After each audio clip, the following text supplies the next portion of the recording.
大家好，我是迅哥。我们知道世界上有好几个国家都被称为几内亚，比如几内亚、几内亚比绍、赤道几内亚、巴布亚新几内亚等等。那么这个几内亚究竟是什么意思呢？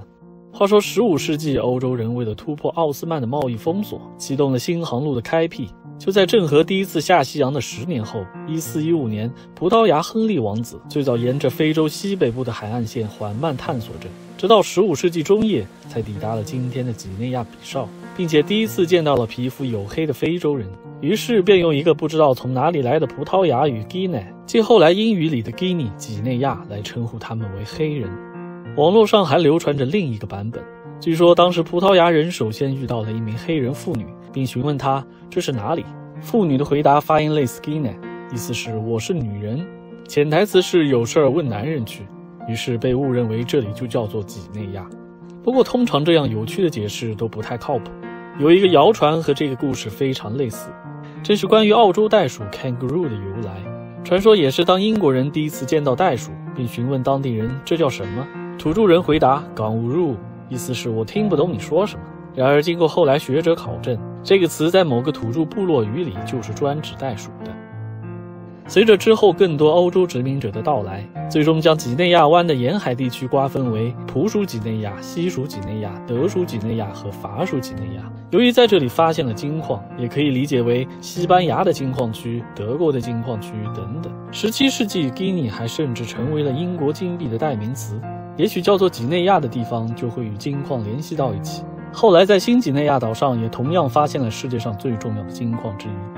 然而当这些国家各自独立的时候，情况又发生了变化。第一个独立的法属几内亚决定保留下这个称谓，于是成为了今天的几内亚共和国。之后独立的地区同样也愿意保留，但又不能重复，就不得不加上一些变化。所以葡属几内亚加上了他们首都的名字比绍，即成为了今天几内亚比绍。而西属几内亚则因为位于赤道附近，变成了今天的赤道几内亚。最后只有德属几内亚不愿意保留，结果划分成了如今的多哥和喀麦隆。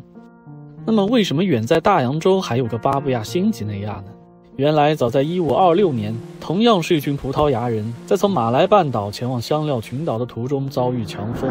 无意中抵达了新几内亚岛。由于奇怪这里岛民卷曲的头发，于是用马来语 Papua 即巴布亚称他们为卷发的人。20年后，西班牙人也到达了这里，不过更吸引他们注意的是这些土著人黑色的皮肤。和前面提到英国人对澳洲土著的误解一样，他们一致认为这些人都是被大风从非洲刮过来的，于是同样用 Guinea 来称其为黑人，并且就像命名附近的新荷兰、新西兰一样，把这里称为新几内亚。而今天这个岛屿东部的国家巴布亚新几内亚，便是这两个历史名称卷发与黑人的组合。下面我们来了解一下这里的国旗图案吧。其中黑、红、白延续了之前德属新几内亚时期的旗帜颜色，左下角为曾经提到过的南十字星，而右上角便是这里的国鸟极乐鸟。这种鸟极其雍容华丽，被认为是神灵和国家的象征。而全世界40种极乐鸟里，巴布亚新几内亚就占据了30余种，其中偏大的又称为无足鸟。还记得《阿飞正传》里那句经典的台词吗？听人家说，这个世界上有一种小鸟是没有脚，它只可以一直飞呀飞的，飞到累的时候就在风里面睡觉。这种小鸟一辈子只能着陆一次，而那一次就是它死的时候。